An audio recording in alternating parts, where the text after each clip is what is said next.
The hard truth about the Facebook ad boycott: nothing matters but Zuckerberg.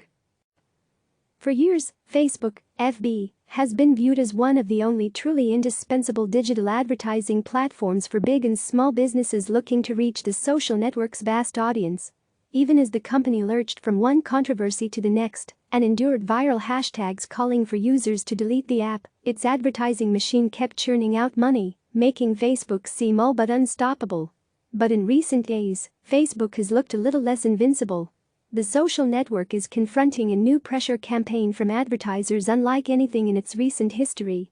A growing number of big household names has joined a Facebook advertising boycott over its handling of hate speech and misinformation, culminating on Friday with the news that home goods giant Unilever would halt ad spending for at least the remainder of the year on Facebook, as well as Twitter, TWTR. The move was enough to tank both companies' stocks and prompt speculation of a possible domino effect among large advertisers. Unilever's decision illustrates how quickly an ad boycott that began with socially conscious lifestyle brands, such as The North Face and Patagonia, has spread to some of the world's largest corporations.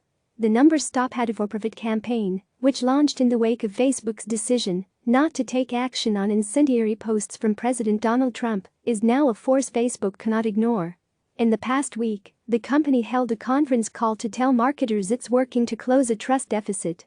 It sent out multiple emails to advertisers in hopes of containing the revolt. And on Friday, Zuckerberg himself addressed the public with new promises to ban hateful ads and label controversial posts from politicians. But despite the mounting pressure, Zuckerberg, the one person with the most power to decide what the company does next, did not address the boycott, a decision that may only strengthen his critics' resolve.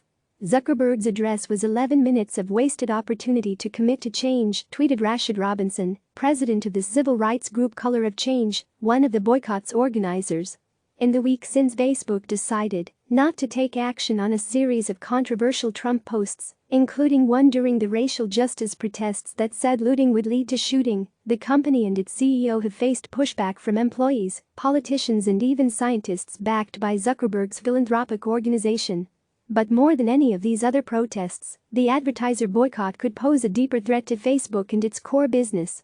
Nearly all of Facebook's roughly $70 billion in annual revenue last year came from advertising dollars. A significant chunk of that came from big brands, said Laura Martin, an industry analyst at Needham & Company, and big brands have only become more vital to Facebook as smaller advertisers scale back or go out of business due to the pandemic. Facebook did not immediately respond to a request for comment. In a statement Friday after Unilever's announcement, Facebook stressed the steps it's taken to protect its platform, including banning hundreds of white supremacist organizations and investing in artificial intelligence to find and crack down on harmful content.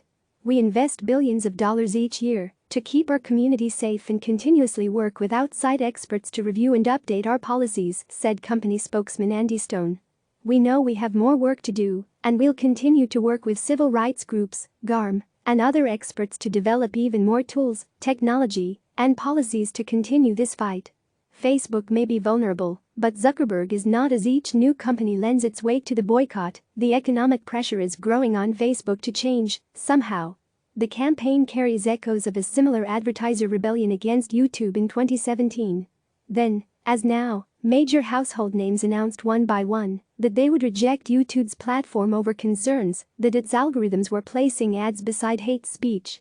And ad executives say it led to some changes, including more controls to prevent ads from appearing beside controversial content. Despite some similarities, Facebook is less susceptible to outside pressure than most businesses, experts say. It's led by a CEO, Mark Zuckerberg, who exercises complete voting control over the company and can't be removed by shareholders. And that could vastly complicate the campaign to hit Facebook where it hurts. Disney couldn't do this, and Apple couldn't do this. They're run by committee, Martin said. If it was a company run by committee, they would have to react because the committee, the board of directors, would be threatening to fire the CEO to protect revenue. That doesn't have to happen here.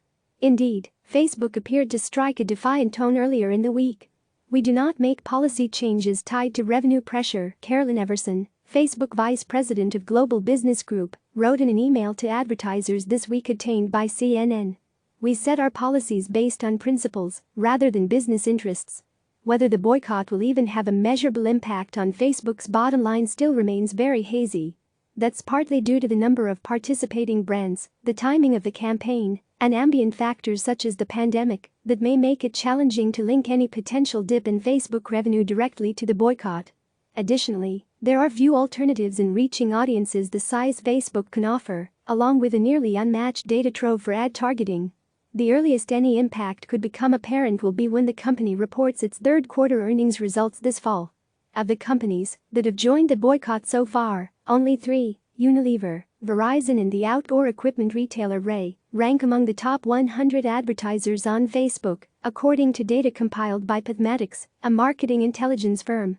In 2019, Unilever ranked 30th, spending an estimated $42.4 million on Facebook ads. Verizon and Ray were 88th and 90th, respectively, spending an estimated $23 million each. The highest spending 100 brands accounted for $4.2 billion in Facebook advertising last year, according to Pathmatics data, or about 6% of the platform's ad revenue. Topping the list were Home Depot, HD, Walmart, WMT, Microsoft, MSFT, AT&T, which owns Warner Media, CNN's parent company, and Disney, DIS.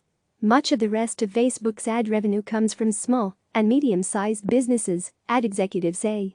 It would likely take tens of thousands of them, acting over a significant period of time, to put a big dent in Facebook's bottom line. The uncertain road ahead since the Number Stop Had a For-Profit campaign asks for businesses to pause advertising only during the month of July. Companies that stick narrowly to the campaign will only deny revenue to Facebook for a matter of weeks. That may show up as barely a blip, if at all, in Facebook's quarterly earnings, said Nicole Perrin, principal analyst at the market research firm Marketer. Nancy Smith, president of the advertising consulting firm Analytic Partners, said a driving factor for many of the participating companies is brand safety, the desire for their advertisements not to show up beside conspiracy theories or hateful rhetoric. As they stop investing in Facebook and Instagram, she said, many marketers will redirect those dollars. Unilever said Friday it would be shifting its own U.S. digital ad budget to other platforms. For our clients, we would advise them to reallocate those funds, said Smith. Reallocating to other social media, potentially. Reallocating to other digital publishers. Reallocating to linear TV. Reallocating to platforms like Hulu. Then there's the pandemic, which has already driven a slowdown in the digital advertising industry this year. Companies scaled back dramatically on ad spending in March and April, and some, like Verizon and Patagonia, were just beginning to reinvest in Facebook ads when Number Stop Had a For-Profit began, according to Pathmatics research. As COVID-19 infection rates begin spiking again nationwide, it's going to be extremely difficult to tease out the reasons behind any slump in advertising numbers, Perrin said. It's going to be a very political argument, where folks on the boycott side will want to say they had an effect, whereas those on the other side will say the boycott didn't really work, said Perrin. It'll be tough. Until Zuckerberg himself decides to change the limits of free expression on his platform, Facebook may simply lose brands until only those that don't object to the company's conduct or who cannot survive without the platform's reach are left, Martin said. In that future, it would be hard to say whether the boycott truly worked. Click subscribe to receive the latest news.